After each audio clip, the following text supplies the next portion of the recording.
आज जो है, जो सनातन परंपरा है, जो सभ्यता और संस्कृति, जो संस्कार है, वर्षों से आज भी हमारी संस्कृति अक्षुण्ण बनी हुई है। ये संस्कारों की भाषा, हम संस्कारों से जुड़े हुए लोग हैं।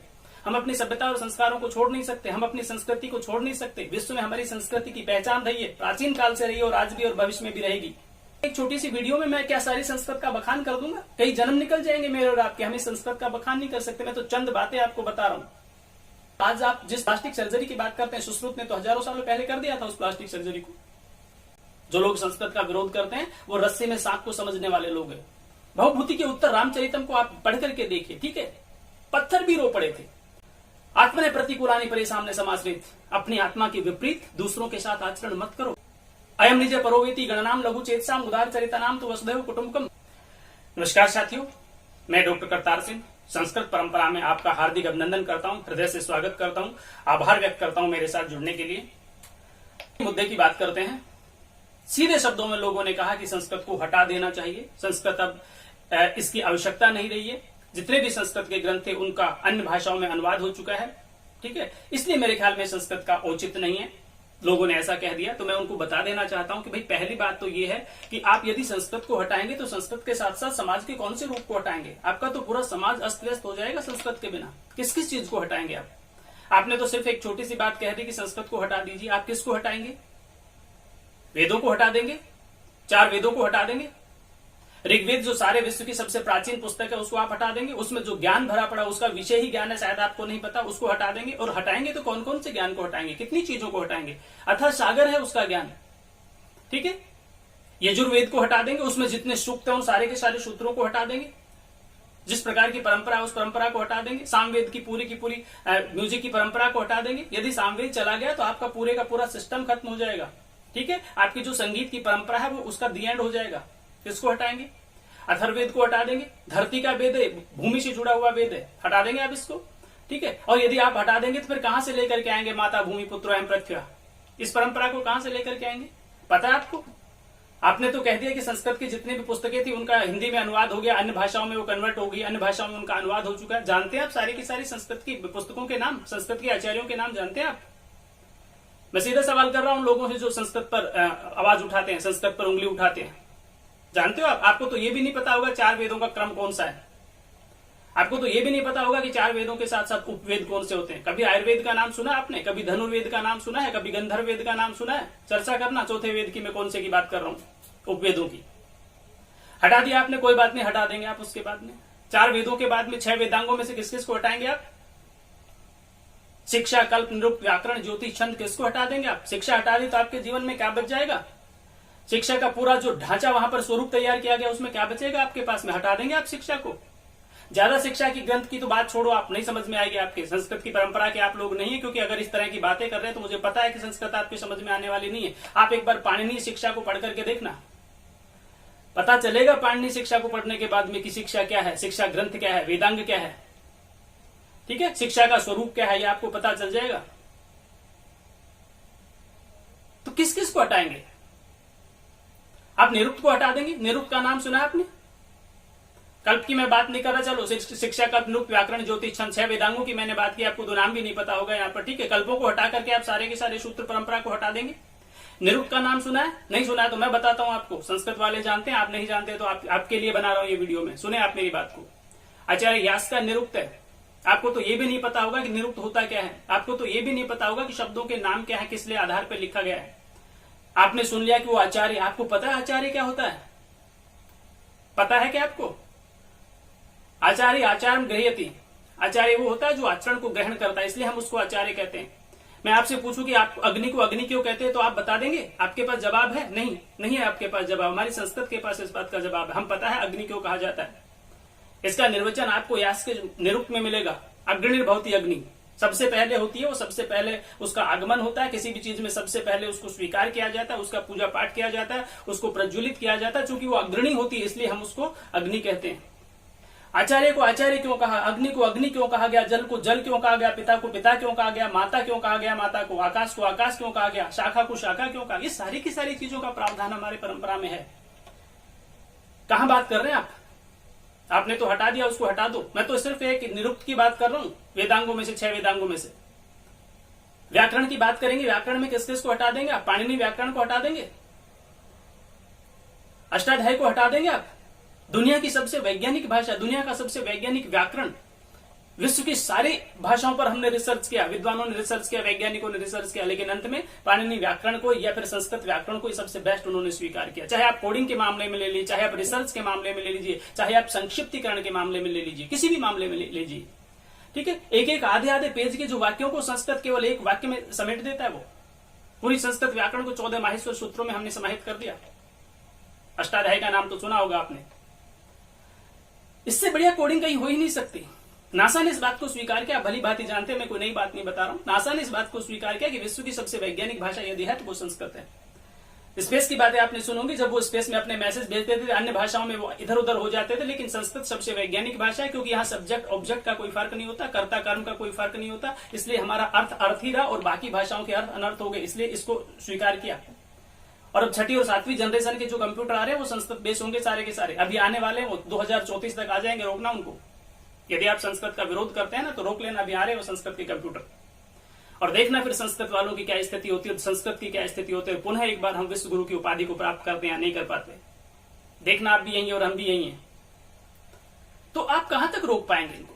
मैंने तो सिर्फ वेद और वेदांगों की बात की है, ज्योतिष और छंद की अभी मैंने बात नहीं की। छंद शास्त्र की आप बात करेंगे, आप भामे के छंद शास्त्र को पढ़ करके देखिए, अलंकार शास्त्र को भामे को पढ़ के देखिए, पिंगल के छंद शास्त्र को आप पढ़ करके देखिए, आप किस किस को पढ़ करके देखेंगे, ठीक है।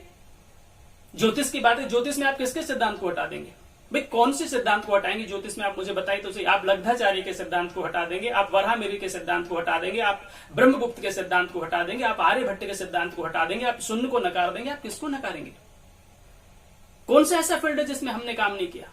मैं वेद की बात कर रहा हूं, मैं वेदांगों की बात कर रहा हूं, मैं उपनिषदों की बात कर रहा हूं। 108 उपनिषदों के नाम भी नहीं पता होंगे आपको। तो आपने कह तो दिया कि अन्य भाषाओं में उसका अनुवाद हो गया। मैं कह रहा हूं एक संस्कृत का श्लोक ठीक ढंग से लोगों को पता नहीं है, उसका उच्चारण ठीक ढंग से नहीं कर पाते, वैदिक सूक्तों का उच्चारण ठीक ढंग से नहीं कर पाएंगे।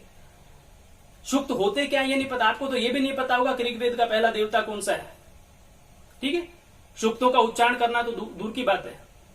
तो कैसे कह सकते हैं आपने अनुवाद हो गया? और जिन लोगों ने अनुवाद कर दिया वो शुद्ध अनुवाद है, इस बात की प्रमाणिकता आपके पास है क्या? जिन विदेशी लोगों ने अनुवाद कर लिया, जो मैक्स मुलर ने अनुवाद किया या सायन ने अनुवाद किया, जो अन्य वेवर ने अनुवाद किया, अन्य लोगों ने जो अनुवाद किया, उन विदेशी लोगों ने हमारी संस्कृत परंपरा को शुद्ध रूप से अनुवाद कर दिया, वो सही है क्या? आपको पता है वो हमारे समर्थन में थे वो लोग। हमारी परंपरा कहां थी, कहां लोगों को ले जाने का प्रयास आप कर रहे हैं, कहां युवा पीढ़ी को गुमराह करने का प्रयास कर रहे हैं, एक बार आप सोच करके देखिए, ठीक है। लॉर्ड मैकाले ने हमें जो क्लर्क बनाने की परंपरा उन्होंने विकसित की थी, आप उसी परंपरा को दोहराने का प्रयास कर रहे हैं। आप अपने बच्चों को, हमारी युवा पीढ़ी को गुमराह करने का प्रयास कर रहे हैं, जो लोग संस्कृत का विरोध कर रहे हैं वो, ठीक है। और मुझे पता है कि ये दोहरे चरित्र की बातें, विरोध आप भी नहीं कर रहे हैं, आप तो सिर्फ वाहवा लूटने के लिए इस प्रकार की बातें बच्चों के सामने, युवाओं के सामने बोलते हैं, क्योंकि जिस संस्कृत का आप विरोध कर रहे हैं आप उसी संस्कृत के उदाहरण देते हैं लोगों के सामने। आप रामायण और महाभारत के उदाहरण देते हैं, आप गीता के उदाहरण देते हैं, ठीक है। आप चाणक्य के उदाहरण देते हैं। तो चाणक्य ने कौन सी भाषा में लिख दिया था? रामायण महाभारत कौन सी भाषा में लिखी गई है? गीता कौन सी भाषा में लिखी गई है? ठीक है। आधे से लोगों को तो यह भी नहीं पता होगा गीता अलग से कोई पुस्तक नहीं है, महाभारत का अंश है। जानने की आवश्यकता है इन चीजों को, हमें जानने की आवश्यकता है। इसलिए मैं चाहता हूं कि युवा पीढ़ी साथ आए, अपने संस्कारों से जुड़े वो। तो मैं ये कह रहा था कि कितनी पुस्तकों का अनुवाद हो गया। अब मैंने अभी ज्योतिष की बात बताई, मैंने छंद शास्त्र की बात बताई, और कितने लोगों की बात बताई, ठीक है। आप भरत मुनि के नाट्य शास्त्र को पढ़ के देखिए, आप जिन सिनेमा हॉलों में फिल्म देखने के लिए जाते हैं वो किस परंपरा पर बने हुए, उनका आकार क्या होना चाहिए, उनके स्वरूप क्या होना चाहिए, दर्शक कौन सी दीर्घा में बैठनी चाहिए, नाटक कौन सी परंपरा में, नट कहां पर खड़ा होना चाहिए, इन सारी की सारी चीजों का वर्णन आज भी लोग उनका उदाहरण लेकर के उनकी परंपरा का अनुसरण करते हैं। भरत मुनि के रस सिद्धांत को पढ़, आपका पूरा जीवन निकल जाएगा, लेकिन भरत मुनि का रस सिद्धांत आपके समझ में नहीं आएगा, ठीक है। नहीं समझ में आना, क्योंकि जो लोग संस्कृत परंपरा के लिए, उनके समझ में कहां से आएगा। इसलिए आपको समझने का प्रयास करना चाहिए, और यदि आप समझने का प्रयास नहीं कर पाते हो, ठीक है, आपके समझ में नहीं आ रही वो चीजें, तो आप गुमराह क्यों कर रहे हो? जो चीज आपकी समझ से परे, आप दूसरे लोगों को उससे भटकाने की कोशिश क्यों कर रहे हो? छोड़ दीजिए, आप अपना काम कीजिए, लोगों को अपना काम करने दीजिए, ठीक है। आपको जो पढ़ना है वो पढ़िए, स्वतंत्र देश है यहाँ पर, हमें जो करना है हम करेंगे, मुझे जो बोलना है मैं बोल रहा हूँ, आपको जो बोलना था आपने बोल लिया यहाँ पर, लेकिन आप किसी को गुमराह तो नहीं कर सकते। मैं ये तो नहीं कह रहा कि आप दूसरी भाषाओं को छोड़ दीजिए। हाँ, इतना जरूर मैं कह रहा हूं कि मेरी भाषा में जो प्रामाणिकता है उसका तो मैं उदाहरण दूंगा, उसकी तो मैं बात करूंगा। आपको तो स्वरों तक का ज्ञान नहीं है। जिन भाषाओं को आप पढ़ते हो उसमें 4-5 स्वरों को लेकर के आप बैठे हो। हमारे यहाँ पर वर्णों की व्यवस्था देखो, जिस ऐसे अनार को आप पढ़ते हो, हमारे यहाँ पर वैदिक परंपरा में 18 प्रकार से हम उसका उच्चारण करते हैं। आपको तो उदात, अनुदात और स्वरित का भी ज्ञान नहीं है। जो लोग इस तरह संस्कृत का विरोध करते हैं उनको मैं बता देना चाहता हूं कि एक अवर्ण को हम 18 प्रकार से उच्चारित करते हैं। 18 प्रकार से हम देखते हैं। हमारे यहाँ पर 63 और 64 वर्ण हो जाते हैं। आपने को तो पता भी नहीं होगा, आपने तो सुना भी नहीं होगा कि 63, 64 वर्ण भारतीय परंपरा में, संस्कृत परंपरा में कहां से हो गए। तो आपको देखना चाहिए इन चीजों को।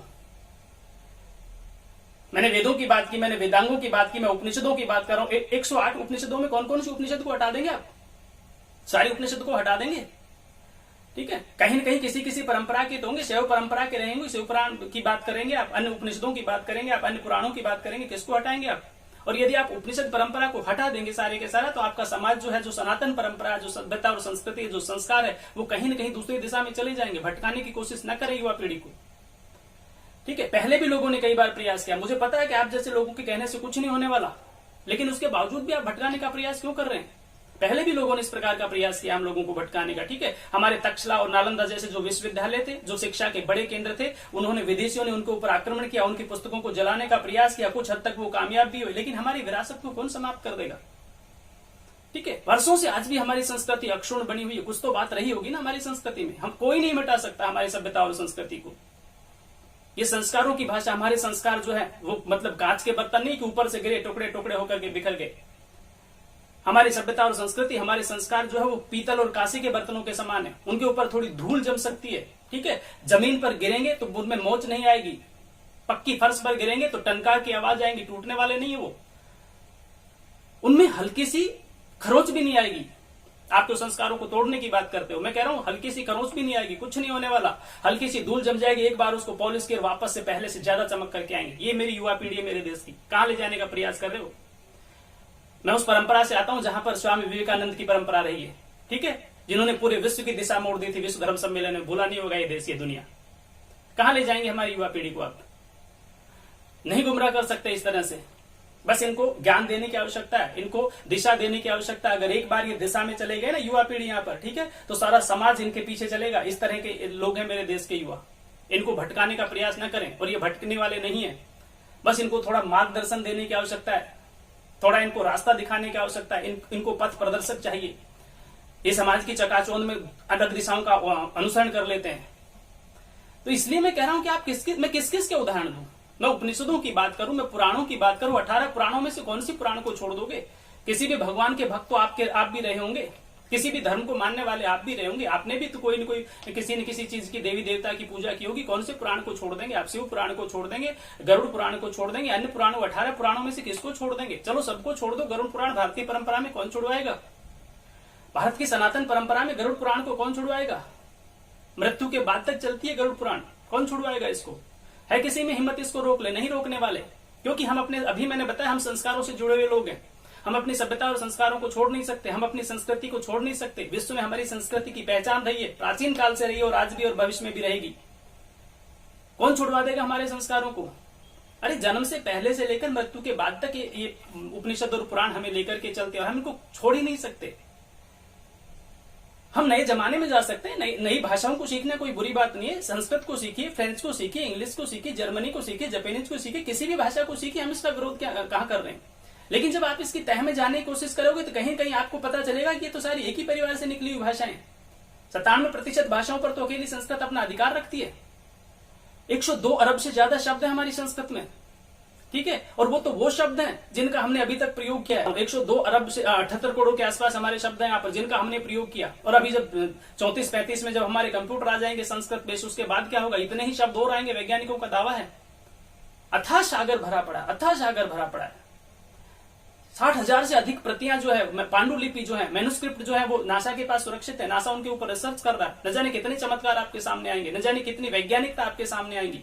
दुनिया चक्कर खा जाएगी हमारे संस्कृत को देख करके। आज भी विश्व के न जाने कितने देशों में संस्कृत को पढ़ाया गया है, न जाने कितने देश संस्कृत को अनिवार्य कर रहे हैं। जर्मनी जैसे देशों में 14 विश्वविद्यालयों में पढ़ाई जा रही है, ठीक है। विदेशों में चरक के नाम पर अलग से चरकोलॉजी डिपार्टमेंट स्थापित कर दिया लोगों ने। क्यों कर दिया? ऐसे ही तो नहीं किया होगा उन लोगों ने, कुछ तो देखा होगा। लोग यहाँ पर आने का प्रयास कर रहे हैं, लोग यहाँ रिसर्च कर रहे हैं, लोग परंपराओं को से भारतीय परंपराओं को सीखने का प्रयास कर रहे हैं, ठीक है। और हम लोग जो है वो अपनी जड़ों से छोड़ करके दूसरी दिशा में जा रहे हैं। जाइए, मुझे कोई विरोध नहीं है। बिल्कुल आप जा सकते हैं, लेकिन अपनी जड़ों से तो जुड़ने रहने दीजिए। लोगों को गुमराह क्यों करते हैं? मैं इस एक छोटी सी बात में, एक छोटी सी वीडियो में मैं क्या सारी संस्कृत का बखान कर दूंगा? कई जन्म निकल जाएंगे मेरे और आपके, हम इस संस्कृत का बखान नहीं कर सकते। मैं तो चंद बातें आपको बता रहा हूं। मैं तो वेदों से लेकर के अभी उपनिषद तक भी नहीं पहुंचाऊं। मैं पूरे आरण्यकों का वर्णन करना, आरण्यक ग्रंथ, ठीक है, उनका वर्णन कर, जो अरण्य में जाकर के हमारे अपने गृहस्थी जीवन को पूर्ण करने के बाद हमारे जो लोग जो है वो अरण्य में जाते थे, जंगल में जाते थे, वहां अपने अनुभवों के आधार पर वो जो आरण्यक ग्रंथ लिखते थे, जीवन का सारा सार उसमें है। कहां तक वर्णन करूं? ब्राह्मण ग्रंथों को पढ़ करके देखिए, कहां तक मैं उनका वर्णन करूंगा। ये मैं साहित्य की बात नहीं कर रहा हूं। किसी भी फील्ड में आप चले जाइए, आप ज्योतिष में चले जाइए, आप किसी और डिपार्टमेंट में चले जाइए, आप चिकित्सा में चले जाइए। चिकित्सा मतलब आज आप जिस प्लास्टिक सर्जरी की बात करते हैं, सुश्रुत ने तो हजारों सालों पहले कर दिया था उस प्लास्टिक सर्जरी को। आप जिस स्पेस की बात करते हैं, आप जिस अन्य चीजों की बात करते हैं, उनका तो हमने वर्षों पहले वर्णन कर दिया। अरे हमने तो पृथ्वी के बनने तक की परंपरा का वर्णन किया भाई, पृथ्वी की उत्पत्ति तक का वर्णन किया हमने तो।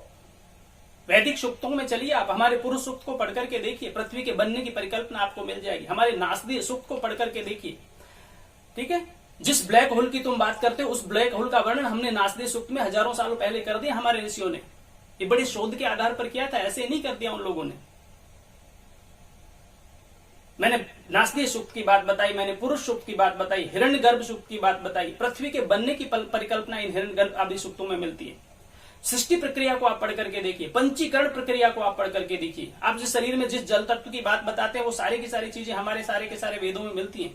वैदिक परंपरा में इन सब चीजों का उल्लेख है कि शरीर में कितने प्रतिशत पानी है, कितने प्रतिशत मिट्टी है, कितनी प्रतिशत हवा है, हड्डी कितनी है, शरीर में सारी की सारी चीजें कितनी है, 5 प्रकार की वायु कौन कौन सी है। आप तो एक ही वायु को जानते होंगे, 5 प्रकार की वायु के बारे में पढ़ना कभी। तर्क शास्त्र को पढ़ करके देखना, पता चलेगा कि तर्क शास्त्र में क्या है, तत्व कितने हैं, प्राण कितने हैं, मनोमय कोष कौन सा होता है, प्राणमय कोष कौन सा होता है, बुद्धि क्या होती है, विकल्प क्या होता है, विवर्त क्या होता है। पढ़ना कभी इन चीजों को पढ़ना। वेदांत सार को पढ़ के देखना, पता चलेगा कि ज्ञान और अज्ञान में कितना फर्क होता है। वेदांत सार पुस्तक का नाम याद रखो, देखना, उसमें पता चलेगा ज्ञान क्या है, विवर्त क्या है, अज्ञान क्या है। रस्सी में सांप को समझने वाले लोग हैं आप। जो लोग संस्कृत का विरोध करते हैं, वो रस्सी में सांप को समझने वाले लोग हैं, अज्ञान के पीछे भागने वाले लोग हैं। उनको विवर्त का पता ही नहीं, अज्ञान क्या है, विवर्त क्या है, उनको यही पता नहीं। जिन शब्दों को मैं बोल रहा हूं, शब्दों को नहीं जान पा रहे भाई। आप तो पूछ रहे हो ये कौन सी लैंग्वेज का प्रयोग कर रहा है, और आप कह रहे हो कि संस्कृत का अनुवाद हो चुका है अन्य भाषाओं में। मैं कह रहा हूं आप संस्कृत के आचार्यों तक का नाम नहीं जानते। मैं तो अभी वैदिक परंपरा की बात कर रहा हूं, लौकिक परंपरा में तो मैं आया ही नहीं, रामायण महाभारत तक तो मैं आया ही नहीं। मैं तो अभी चरक की बात कर रहा हूं, अभी सुश्रुत की बात कर रहा हूं, अभी धन्वंतरी की बात कर रहा हूं। इन लोगों के बारे में आपने सुना, पढ़ लिया इनकी सारी की सारी चीजें। आप चरक संहिता को पढ़ करके देखिए, आज आप सुश्रुत के सिद्धांतों को पढ़ करके देखिए, आज धन्वंतरी के सिद्धांतों को पढ़ के देखिए। पूरे विश्व में मतलब हम गौरव के पात्र इन चीजों को लेकर के, क्योंकि सबसे पहले हमारे ऋषियों ने इसके ऊपर रिसर्च किया। हमारे ऋषि जो थे ही क्या, ठीक है, वो मंत्र दृष्टा थे। पहले लोगों ने रिसर्च किया, उसके बाद में फिर लोगों ने उसको प्रमाणित किया, अपने ऊपर लागू किया, अपने ऊपर उनका प्रयोग किया, और बड़े रिसर्च के बाद बड़ी साइंटिफिक मेथड से हमने हमारी ये संस्कृत परंपरा आगे निकल करके आई है। और आपने कह दिया कि इनका अनुवाद हो गया। मैं तो फिर एक बार रिपीट कर रहा हूं अपनी बात को, भाई आप तो संस्कृत के श्लोकों का उच्चारण ठीक ढंग से नहीं कर पा रहे, आप वैदिक सूक्तों का उच्चारण ठीक ढंग से नहीं कर पा रहे। आपको ये नहीं पता कि वैदिक संस्कृत में कितने वर्ण हैं, आपको ये नहीं पता कि वैदिक परंपरा कहां से शुरू हुई थी और कहां जाकर के खत्म हो गई। मैं तो अभी लौकिक परंपरा पर आया भी नहीं हूं। रामायण महाभारत की आप बात करेंगे, रामायण की क्या बात करेंगे आप, वाल्मीकि की क्या बात करेंगे, आदि कवि की क्या बात करेंगे, चतुर्विंशति शास्त्री, 24,000 श्लोक है रामायण में, और 24,000 श्लोक सारे के सारे कसौटी पर खड़े उतरते हैं। ठीक है, एक छंद को लेकर के रचना की गई है। अन्य जो छंद मिले उन छंदों को कसौटी पर उतारिए, आप देखिए पूरी सृष्टि घूम जाएगी, दिमाग चक्कर खा जाएगा यहाँ पर किस तरह से इन लोगों ने कर दिया। एक मात्रा का इधर उधर नहीं होती, एक वर्ण इधर उधर नहीं होता 24,000 श्लोकों में रामायण में। महाभारत को लेकर के देखिए 1 लाख श्लोक, सप्तशास्त्री संहिता महाभारत को कहा गया 1 लाख श्लोकों में। कहां से लेके आएंगे सारी की सारी चीजें? जब आप हटा देंगे रामायण और महाभारत को, जब आप संस्कृत को हटा देंगे, कहां से लेकर के आएंगे इन चीजों को? ठीक है, रामायण उपजीव रहा है, आपको तो ये भी नहीं पता होगा उपजीव और उपजीवी क्या होते हैं। मैं बताता हूं आपको, शुद्ध हिंदी में समझाता हूं मैं आपको। ठीक है, इसको लेकर के न जाने कितने ग्रंथ लिख दिए गए, इस एक पुस्तक को लेकर न जाने कितने ग्रंथ लिख दिए गए लोगों ने। ठीक है, ये ग्रंथ का आधार रही है। महाभारत को आधार बनाकर न जाने कितने ग्रंथों की रचना कर दी लोगों ने। रामायण का 100 से अधिक भाषाओं में अनुवाद हो चुका। कारण क्या था? क्योंकि इसकी वैज्ञानिकता थी, इसकी प्रामाणिकता थी। तो इतनी अथाह सागर, ये रामायण महाभारत तो इसलिए है क्योंकि आप ये लौकिक जीवन के साथ जुड़ी हुई, समाज के साथ जुड़ी, इसलिए आप इन चीजों को जानते हो। लेकिन जो मैं पुरानी चीजों के नाम बता रहा हूं उसमें तो बहुत से लोगों को तो आपको नाम भी नहीं पता होगा। मैं इतने लोगों ने लिखा यहाँ पर रामायण के बारे में, महाभारत के बारे में, कहां उसके बारे में आप चर्चा करेंगे। यदि आप रामायण को हटा देंगे तो क्या बच जाएगा जीवन में। हजारों सालों पहले भी जो परंपरा थी वही परंपरा आज है उसकी, और हजारों सालों बाद भी इसकी जो प्रासंगिकता है वो कभी खत्म नहीं होने वाली। और कितनी बारीकी से इन लोगों ने लिखा है। भवभूति के उत्तर रामचरितम को आप पढ़ करके देखिए, ठीक है। पत्थर भी रो पड़े थे जब सीता का वियोग होता है राम के साथ, तो वो स्थिति है कवि ने दर्शाई कि पत्थर भी रो पड़े थे। करुण रस की जो चरम सीमा वहां तक पहुंचे, कौन पहुंचेगा उन करुण रस की उस चरम सीमा तक, नहीं पहुंच पाएंगे ये लोग। जिस परंपरा से हम आते हैं, जिस परंपरा की हम बात कर रहे हैं, कौन जाएगा, नहीं पहुंच पाएंगे ये लोग किसी भी सूरत पे। आप महाभारत को हटा देंगे, ठीक है, महाभारत में जो है तत्कालीन समय में जो कुछ था वो सब महाभारत में वर्णन है। और यहां तक लिख दिया विद्वानों ने कि मतलब जो इसमें नहीं है वो कहीं भी नहीं है।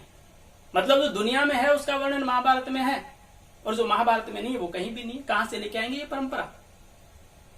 आत्मने प्रतिकूलानि परे सामने समाश्रित, अपनी आत्मा के विपरीत दूसरों के साथ आचरण मत करो, ये सिद्धांत कहां से लेकर के आएंगे। अतिथि देवो भव, ये सिद्धांत कहां से लेकर के आएंगे।